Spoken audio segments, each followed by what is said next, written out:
ফেব্রুয়ারিতে হরতাল সহ ৫ কর্মসূচি ঘোষণা করেছে আওয়ামী লীগ।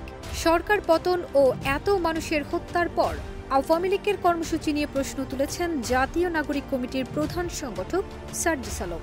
৬ মাস যেতে না যেতে আবার প্রোগ্রাম দেয়, যেই খুনি হাসিনা এবং আওয়ামী লীগের হাতে ১,৫০০ শহীদের রক্ত। ২৯ জানুয়ারি কাকরাইলে উইলস লিটল ফ্লাওয়ার স্কুলে জুলাই গণ অভ্যুত্থান বিষয়ক প্রদর্শনী পরিদর্শন করতে গিয়ে এই মন্তব্য করেন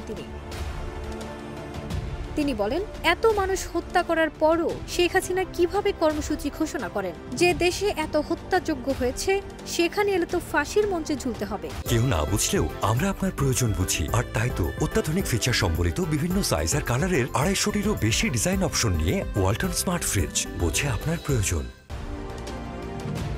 তিনি আরও বলেন, সো কল্ড পলিটিশিয়ানরা এই জেনারেশনকে তাদের জন্য থ্রেট মনে করছেন, কারণ ইয়াং জেনারেশনের কালচারের সঙ্গে তারা খাপ খাওয়াতে পারছেন না, মানসিকতার সঙ্গে মিল রাখতে পারছেন না। সার্জিস বলেন, অভ্যুত্থানের পর চিন্তাভাবনার দিক থেকে একটা বড় জেনারেশন গ্যাপ দেখা যাচ্ছে। আমরা যেভাবে চাই সেভাবে তথাকথিত রাজনীতিবিদরা ভাবছেন না। কে মানুষের জন্য ভালো বা কে দেশের জন্য ভালো তারা এটা ভাবেন না। তারা ভাবেন যাকে বসাচ্ছি সে আমার ম্যান কিনা, যাকে বসাচ্ছি সে আমার স্বার্থ সার্ভ করবে কিনা। ফারজানা নিকিতা, দেশ রূপান্তর।